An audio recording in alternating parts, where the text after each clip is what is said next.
Good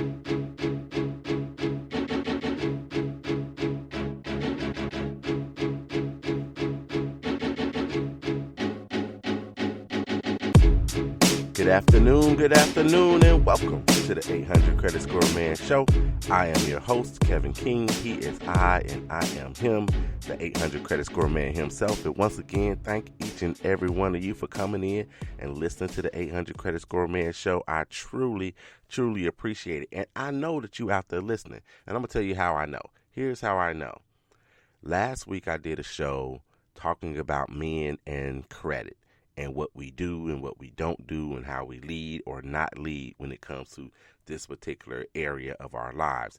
And I asked you all to share the show with your friends, with your family, with the men in your lives, and you must have done it because the numbers look amazing just in the first couple of days after the show aired. So I want to thank each and every one of you for sharing the show last week. If you didn't, it's never too late. Go back, share that show. Doesn't matter what platform you're on. There's a share button. You can share the show, the 800 Credit Score Man Show, with all the people in your life, the people that you care about, the people that you want to see succeed. You go and you share that show with them. So again, thank you guys for coming in and listening to the 800 Credit Score Man Show. I'm so grateful for you all. So look, I want to tell you what we're going to talk about today. Today, we're going to talk about rebuilding credit. Some of the things you need to do, rebuild your credit. We're going to discuss those things today. And we got an interesting question of the day. So we're going to delve into that today. And you know how I got to do. I got to throw out some shout outs right quick. So let me get a shout out. I always like to do the youngest among us when we have a little person that is that I got something in for to say happy birthday to. So EJ, I got to say happy birthday to Ellis Denson. He turning 2 today. Today is his birthday, so happy birthday, EJ. Y'all, that's my great nephew, so happy birthday, EJ. I got to say happy birthday to D. King. That's also one of my relatives, my cousin. He celebrated his birthday on yesterday, I believe, so happy birthday to you. D. I got to say happy birthday to George Crawford. Happy birthday to you, one of my sayings, my fraternity brothers, Kappa Alpha Psi Fraternity Incorporated. My man right there from the Alpha chapter at Indiana University. So happy birthday to you, G. Crawl. And since I'm on Indiana University, let me say happy birthday shout out to Deidre Jackson as well, a member of Sigma Gamma Rho sorority right there at Indiana University as well. So happy birthday to you all. Let's jump into the show. So today we're talking about rebuilding your credit. So, and before I get to that, since last week I did talk to the men last week, I actually meant to offer something to the men. I'm going to give you guys 20 minutes free call, talk to me, set an appointment. Let's talk about your credit. Let's talk about the financings, whatever we can do. You got 20 minutes. I'm going to reserve one day. Just one day next week because it's a full week. You know, we got 4th of July, you got off days and all that stuff. It's a full week. So I'm going to reserve Tuesday, July the 2nd for any man, father or not, since that was supposed to be a Father's Day show, father or not, any man that wants to call and discuss his credit or any financial situation. Everything is discreet. I'm not telling anybody, none of your business. Your girlfriend called me later on and asked me, what did you ask? Did you ask about getting a ring and financing it? No, I'm not telling nobody, so don't worry about it. Don't worry about it. I talk to way too many people to remember your specific situation. That's for damn sure. So on Tuesday, July the 2nd, you guys get on my calendar. So email me, 800@creditscoreman.com. That's the best way to get on my calendar. Tell me what time you want to do it. I work off Central Standard Time. Tell me where you are. Tell me your time zone, so I make sure that we can connect correctly. And I want to do these times where I'm not interrupted, you're not interrupted. You can get it out, and we can discuss what's going on. So you guys give me a call.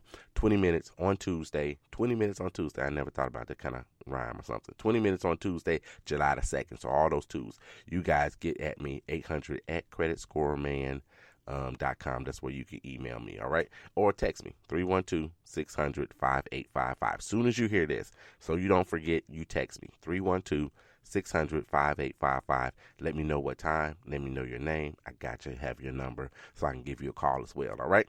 All right, let's get into the rebuilding credit.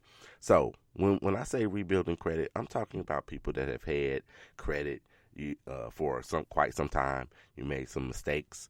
It's still, your credit score is not where you want it to be. You're looking forward to buying a home. You want to upgrade your car. You got a kid that's going to college or something. You might need to have your credit in checked and right so you can help them with that situation or whatever it is. But you've had some hiccups and you might be in the midst of it. You might be coming out of it, and you just need to get that next little push so your credit score is good. So that's the people I'm talking about and talking to today. You may have even filed bankruptcy before. You need to rebuild some credit. All right. So this is what we're talking about today. So the number one thing you need to do is to stop the bleeding. So a lot of people, they just don't want to deal with it. They feel overwhelmed about what's going on right now with their credit. They're behind on this and they're behind on that. You need to stop the bleeding. That's the first thing you need to do. So if you're unaware, those late payments that you have, they are taking a toll on your credit score. So no matter what else you're doing, if you've got late payments because you haven't been able to stop the bleeding on that, then it's going to be impacting your score on an ongoing basis. As long as something is showing up late on your credit report, it's going to continue to impact your credit score, all right? So you've got to find a way to pay and to pay on time. You've got to do that first and foremost. Stop that bleeding, pay, and pay on time. Any active accounts that you have that are behind, meaning they are 30, 60, 90, or anything in between late, you've got to bring them up to date. So you got to bring those accounts up to date. So I've seen way too many credit reports where the person they got behind 1 month, but they've been paying ever since. But they continue to show a balance that's behind, and it's impacting their credit score. Some of them didn't even know that was going on. They thought, since I'm paying every month, I've been doing it for 4, 5, 6, 7 months. I've been doing it every month, that they were up to date, and they weren't up to date. So make sure that you do that. So you got to be able to stop the bleeding on that. That's the one thing, the first thing that you really need to do. Secondly, I'm going to tell you, and it's not really necessarily a credit tip, it's more of an organizational tip. So, two, you've got to get organized. Not everyone is late because they don't have the money, because they overspent or anything like that, or because they're simply irresponsible. Not everyone is late because of those things. Some are just not organized as others, or are overwhelmed by the number of the different due dates and payments that they have to make. So dealing with different due dates can be a challenge. It can be a challenge. If you've got 10 bills you need to pay that are on your credit report, you got the car note, you got the mortgage, you got 4 or 5 credit cards, you got a student loan, you have all these things that are on your credit report, not to mention, the bills that come into the house that you have to pay as well. If you got those things, those due dates can become overwhelming. So that's why I say you need to organize. Pull out a calendar. Do it today. Do it tomorrow. Do it while you're off. You got 4th of July, are you off any day? Are you off on 4th of July? Are you off on the 5th? Are you off on the 6th? Are you getting a 4-day weekend? Over this time, I want you to go ahead and pull out a calendar and your bills. You got to pull those bills out too. Let's categorize them. Put like your household bills in one pile. That's going to be the electricity, the water, those kinds of things. On the other pile, put the bills that are actually on your credit report. Get those bills. So you got your mortgage, you got your car note, you've got your credit card, maybe you got a motorcycle, whatever it is. Get those bills that show up on your credit report and put them in a separate pile. You're going to organize these things while you're here. So get those out, get you a calendar, and then put in the dates. Look and see when they are due. So I'm going to suggest this, and it's just me and something I've done in the past. Take those bills. You got the envelopes or whatever. Write the due date on the outside, so you don't have to flip through them all and look at them where they are. Or if you want to take the bill itself and highlight where it's listed, so you don't have to keep looking and seeing where in the world is the due date on this particular bill or whatever. Check them out. Put them on that envelope so you know. And you have them. So when you're going through them, then you can start to see where they fit in the month for you. Make sure in your calendar you put, hey, here's my payday. Put your payday in. See what you can do and what days and what check that particular bill might be coming out of. So make sure you do some of those things. So bills are typically due on the same date every month. There's usually not any surprises unless it's a holiday like we have coming up. If you got a bill that's typically due on the 4th or the 5th of the month, it's probably not going to be due on that date. You're going to have it an issue. Places are closed or what have you. So you might have to do something different with those. If unless it ends on a weekend or a holiday, they're typically due on the same date. So now that you know when the everything is due, make a note to yourself when you're going to send that payment in, so it can reach its destination before the due date. Before the due date. Just because, if you send a payment in, it's due on the 10th, and you pay it on the 11th, that's not going to hurt your credit itself, but you need to start making good habits. You need to make really good habits when it comes to your money and paying those bills. So then you need to decide, when am I going to pay this? When can I send this payment off so it'll be there before the due date actually hits, not even on the due date. You never know what's going to happen. So before that due date is actually due. So if it's due on the 10th, like I just said, maybe you pay it on the 9th. If there's a hiccup, then hey, you're still there and you'll be on time for the 10th. So do those things, right? So make sure you do that before.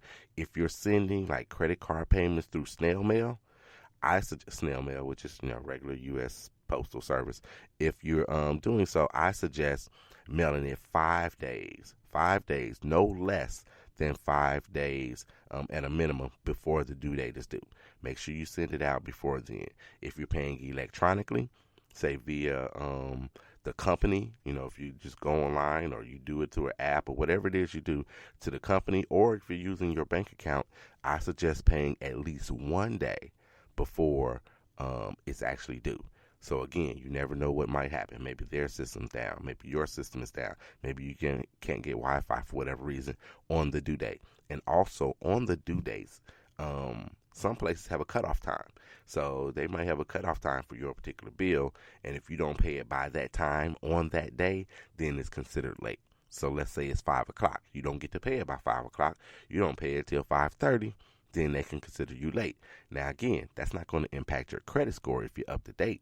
It won't impact your credit score, but it will impact your pocket if it has a late charge with it. So you make sure that you pay those bills. But you're starting to build healthy habits. That's what the reason and the point behind all of this. You're starting to build healthy habits so your credit will follow you and those healthy habits, and your credit will be healthy as well, and your credit score is going to increase because you're never going to be late. You're going to take this whole late payment portion out of any kind of calculation that will hurt your credit by doing these kinds of things. So make sure you do that. Or you can do like some people do, and they don't even worry about the due dates, because when the bill shows up at their house, then they just go ahead and pay it. So when the bill shows up, they just pay it. Doesn't matter what the due date is. The bill's going to show up 10, 12 days before the actual due date. When it comes in, boom, they write the check, they do the electronic pay or whatever it is, and they send it out. And so they don't have to worry about getting close to that due date. Now, you and I know that's not necessarily what everybody does. That's probably not the majority of people, but there are people that do that as well. Maybe that's a good habit for you to start to do as well, if you're financially able to do it. And don't do anything that's going to hurt you financially. Please don't do anything that's going to hurt you financially. Don't spend your last dime and now the next day you can't even get to work because you don't have enough gas. You can't feed your kids on paying a bill. So make sure that you do what you need to do in that regard. Now, I only have, personally, I pay everything electronically. I set it early in the month. My bill comes in. I take a look at it when the due date is. Like I say, I usually pay it a day before whatever the due date is, typically, depending on what the bill is. But I do have one bill where as soon as it shows up, it's a recurring bill. It's $10 a month. As soon as it shows up, I get it out of the mailbox. It doesn't even make it in my house. So I take that bill while I'm walking. I look. I just looking at it to make sure it's the same amount. It's the same $10. I didn't get finance charges and all that stuff. I take a look at it. I hit it in the shredder, which is in my garage. Boom, it goes in the shredder. I put it in the recycle. That's how it goes. And then I'm putting it, making a payment using the app on my phone. I make the payment right then. So it usually goes out the next day. That's how it happens for me. So that's what I do with just that one card. But typically, I set mine up and then I go ahead and I pay them later. But I know myself, and the reason I do that with that particular one, because it's a recurring charge. It's probably the only thing that I have recurring that's really small. So it's $10, and I know that I'll miss it. I think it's actually due on the 10th of the month, but I have no idea because as soon as I get it, I just go ahead and pay it. So I just make sure that, so I know myself, and I often say, know thyself. You've got to know yourself, what's going to work for you. And even if you don't know what's going to work for you, then you need to experiment, see what feels comfortable and actually works. So you need to do some of those things as well, because that $10 could cost me. Would it ever cost me on my